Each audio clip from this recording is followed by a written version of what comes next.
आज आपण सांगरे शेयर करी खरा दिन स्पेशल हेल्दी आउ सुपर टेस्टी दुई प्रकार जूस गोटे सफेडार जूस आउ गोटे है तरबूज मिल्क शेक। तेबे मोर प्रिय दर्शक बंधु वीडियोटी की स्किप न करी फुल वाच करेंगे। जदि भल लगे चैनल को लाइक शेयर सब्सक्राइब करने बिल्कुल भूलें। नमस्कार मामा किचन ओडिया को आपण मानक अनेक अनेक स्वागत। प्रथम ये मुझे सफेटा नहीं भल भाव धोई नहीं जदि ग्राम्स कह 500 ग्राम सफेटा आपको आम भल भाव डेम्फीटा को छड़े नहीं मझीरू टे प्रेस करके आम फाड़ कर नहीं यही प्रोसेस रे छड़ेले जल्दी आमर सफेटाटा बाहरी जीव। ये मंजी को आम बाहर कर नहीं सेम प्रोसेस रे आउ गोटे पाखरु आम मंजी की भल भाव प्रेस करके छुरी रे बाहर कर नहीं छुरी हो बा चामच हो जो आपण सुविधा हम से प्रोसेस रे आपण माने बाहर करें नचेत नहीं चोपाटा को चाँचिकी भल भाव काटिकी पारे। यही प्रोसेस रे बनइले चोपाटा बिल्कुल जीवन एकदम पतला लेयरिंग बाहरी आसो। चामच रे प्रेस करके आम सफेटा को सबको मिक्सर जार रे देदेबा अधिका किसी बाउल आमर वेस्ट हेनी। यही प्रोसेस रे सांगे सांगे बाहर करवा मिक्सर ग्राइंडिंग जार रे सब जाक देदेबा भल भाव ये आम चाँचिकी देदेबा। जदि मंजी थी भल भाव छुरी साहाय्य आपण माने बाहर करें। दुईटी प्रोसेस भितर जो प्रोसेसटा आपण मानक सुविधा हम से प्रोसेस आपण माने बनई पारे। खास कर तो खरा दिन चलती यही जूस जदि पीबे बहुत बढ़िया लगे एकदम हेल्दी रही बिल्कुल थका लगेनि। सेम प्रोसेस रे सबू सफेटा को ये मुझे काटिकी रेडी कर नहीं ये नहीं मुझे 4टी खजुरी कोड़ी ये आम चीनी आड करवानी जेहेतु आम हेल्दी बनाऊँ खजुरी कोड़ी आड करवा। जदि आपण मैंने खजुरी कोड़ी पसंद नुह आपण स्किप करके बनई पारे। खजुरी कोड़ी की काटिकी मंजी की बाहर करके खजुरी कोड़ीटा को देदेबा। जदि आपण मानक मीठा पसंद आउरी मीठा पसंद अल्प चीनी आड करें किंतु जेहेतु आम हेल्दी बनाऊँ चीनी के ये बिल्कुल स्किप करके आम यही प्रोसेस जूस बनवा। सेम प्रोसेस रे 4टी जाक खजुरी कोड़ी की मंजी बाहर करके आम देदेबा। जदि आपण मानक अधिका मीठा पसंद पूर्व मुझे कहली आउ 2टी बा 3टी खजुरी कोड़ी आड करें। सेम प्रोसेस रे 4टी जाक खजुरी कोड़ी को मंजी बाहर करके ये मुझे नहीं बहुत हेल्दी ये जूसटा बहुत भल लगे खायापाई। ये आड कर नहीं 4टी आलमंड तापर 4टी काजू यही सब जिनस ऑप्शनल अच्छे कि देले भल लगे एकदम हेल्दी रही देनेबा। गोटे ग्रीन गुजराती चोपा को बाहर कर मंजीटा को आड कर नहीं चोपा बिल्कुल दबानी। यही प्रोसेस रे बनइले बहुत बढ़िया लगे जूसटी पीवाई। एबे आम आड करवा गोटे कप क्षीर सबको एवं भल भाव ग्राइंडिंग कर एकदम चिकन करके ग्राइंडिंग कर नहीं बढ़िया भाव एकदम फाइन करके ग्राइंडिंग कर नहीं केते बढ़िया देखा आप देखिपारे देखापी जी सुंदर लगे पीवाई भारी बढ़िया लगे। ये आड कर नहीं ईश्वर भूसी जदि आपण मैंने ठंडा टे पसंद चाहते अल्प टे देले पेट ठंडा रही तो आपण मैंने स्किप कर खाली यही प्रोसेस रे जूस बन पी पारे कि देले देखापी भल लगे पेट एकदम ठंडा एबे आमे जूस को ग्लास रे ढाली दबा। जदि आपण आउरी ठंडा पसंद आपण मैंने आइस क्यूब पकई पारे कि देले अधिका ठंडा हो तो ये मुझे आइस क्यूब पकईनी। जदि आपण मानक पसंद अधिका ठंडा आपण मैंने दे पारे जेहेतु छोट पिला अच्छा यही प्रोसेस रे बनई देले एकदम हेल्दी रहिबो बिल्कुल ठंडा हेबन तो सेति मुझे भूसिकी आड करी। एबे आमे टिके सजे देबा अल्प आलमंड काटिकी रखती ये आड कर नहीं आलमंड आम देकी ग्राइंडिंग करते आउ टे सजेदेले देखापी भल लगे। आपण मैंने जिते जूस टे पीबे पार्टी छोट छोट खंड दाना लगे खावाई बहुत बढ़िया लगे। टिके आम सफेटा सजे नहीं ये होगला एकदम हेल्दी आउ टेस्टी सफेटार जूस देखापी जी सुंदर देखा पीवाई भारी स्वादिया लगे। ये नहीं मुझे 2टा ग्लास ये सजे नहीं अल्प नहीं गोटे चामच ईश्वर भूसी ये अल्प देदेबा। सेम प्रोसेस रे आउ गोटे ग्लास रे अल्प देदेबा देले कौन हम ना पेट ठंडा रहिबो। पेट ठंडा रहा माने मन एकदम ठंडा रहिबो पेट ठंडा ना मन बिल्कुल ठंडा आसोनी। ये अल्प पानी देदेबा भूसीटा जमी भल भाव टिके फुली जीवो।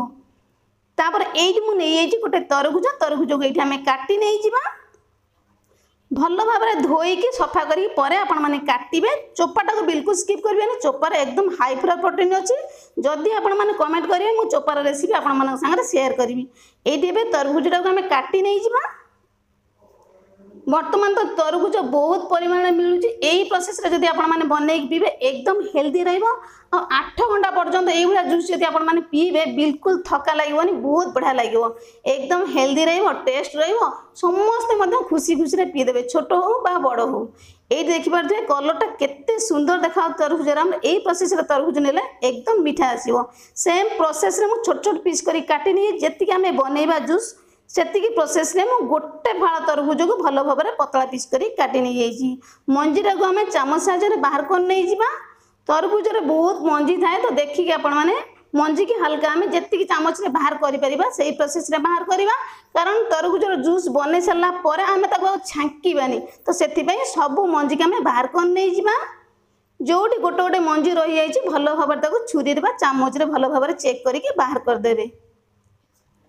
एठी सब मंजी की देखि पाते गोटे पीस को भल भाव में बाहर कर नै आ तरबुजर कलरटा केते सुंदर देखा आपण मन देखि पारथुए एठी गोटे गोटे पीस करके एकाथर हमें मिक्सर जार रे दे दबा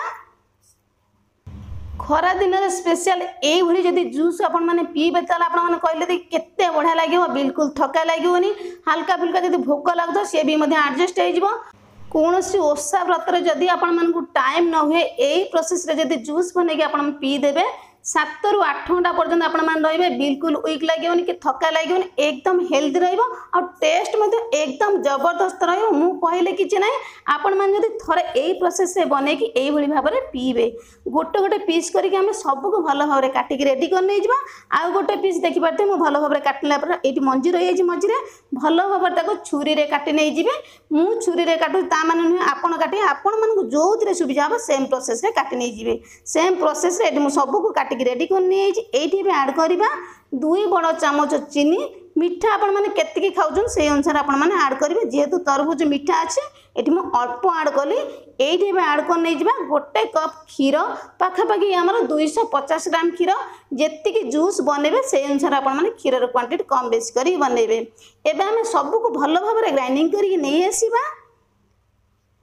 एठी देखि पाते बढ़िया भाव में मुझे ग्राइंडिंग करके नहीं आसी कलरटा केते सुंदर देखा आपण माने देखि पाते एई प्रोसेस रे आपण माने ग्राइंडिंग करे एकदम फाइन करी ग्राइंडिंग करिवेनी तरबुज टिक्के खण खण पाट लागने भल लागिवो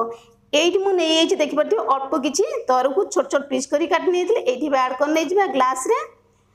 जेते बेले हमें सेक टिके पीबा पाटी रे तले तरबुजर पीस टिके रहइबो ताल कहले केते सुंदर लागिवो हल्का टिके ठंडा रहिबो टिके मीठा रहिबो पीबा पई जूस टी भारी स्वादिया लागिवो जदी आपण माने एई प्रोसेस रे बनेइबे ताल कहले देखि पीबा पई केते बढ़िया लागिवो देई सल्ला परे तरबुजर पीस की एठी बे जो ग्राइंडिंग कर रखले शरबत बा तरबुजर सेक एठी बे ऐड कर नै जिबा दीटा जंग ग्लास रे हमें भलो भाबरे टिके सजै दबा मु पूर्वर कहितली सजैबा जेते भलो भाबरे हम टिके सजैबा छोट हो बा बड़ हो समस्त पसंद आसला बेले आज रही सुंदर रेसिपी यही प्रोसेस रे सजेले छोट पिला माने जदि आपण घरे थिबे से माने मध्ये खुशी खुशी रे पी देबे किछि भी कंप्लेन करिवेनी 2 थर जूस जगह 4 थर देले मध्ये से माने खुशी खुशी रे पी देबे किछि भी कंप्लेन करिवेनी एठी बे अल्प आलमंड को तापर टिके सजै देबा देखिबा पई जेतिकी भलो लागिवो पीबा पई सेक टी हमर बहुत बढ़िया लागिवो मते किंतु बहुत पसंद एई प्रोसेस रे सेक बा जूस पीले आपण मानन को को प्रोसेस रे पसंद मु तो जाने ना किंतु फुल प्रोसेस रे जदी बनेइबे पीबे ता परे जाई मते छोटिया कमेंट करिया पई बिल्कुल भूलिबेनी सेम प्रोसेस रे बने की पीबे एठी बे अल्प काजू मध्ये ता परे दे देबा जेते हमें भल भाव में ड्राई फ्रूट्स रे सजेबा देखिबा पई एकदम सुंदर देखा जो आ पीबा पई मु कोन कहबी आपण मान थरे बने की पी सला परे ही जानि परिबे एते स्वादिष्ट थिला बोली आज रही तरबुजर सेक टी एठी मु ऐड कर नहीं अल्प चेरी की कौन करथिल ना पतला पीस करी काट नहीं एठी बे तापर टिके सजे दबा ग्लास ऊपर टिके देखिया पई भलो लागिवो आ छोट छोट पीस जेतले पाटी रे लागिवो ताले कहले देखि सेक टी पिया पई केते बढ़िया लागिवो दीटा जांग ग्लास रे हमें भलो भाबरे सजे देई जिबा चेरी की भलो भाबरे जेते मु पूर्वरु कहली सजेइबा देखिबा पई जेतिकी भलो लागबो हमकु पाटीर स्वाद सेतिकी ही आसीबो भलो भाबरे एडी मु चेरीटा को सजेई नै एजी तापर एठी बे ऐड कर नै जिबा क्षीरर सर ऑप्शनल अछि किंतु देले भलो लागबो जेतले हमें सेक पीबा सब जिंस जतले पाटी रे लागबो एकदम माइंड ब्लोइंग हला भले आज रही जूस रेसिपी दुई प्रकार ये कौन करवा ना भल भाव ग्लास उपर टिके सजाई नहीं से सेकटा को आपण मैंने बहलिया करके बनइबे एटी क्षीर सर को सबको मुझे भल भाव सजाई नहीं दुई पीस तरबूज को देदेबा ये रेडी है तरबूज मिल्क सेक तेबे मोर प्रिय दर्शक बंधु रेसिपी निहाती भाव में घरे बनइबे पीबे आ समस्त पियाइबे आज रेसिपी केमिति लागला छोटिया कमेंट करने बिल्कुल भूलिबेनी आज रही नमस्कार।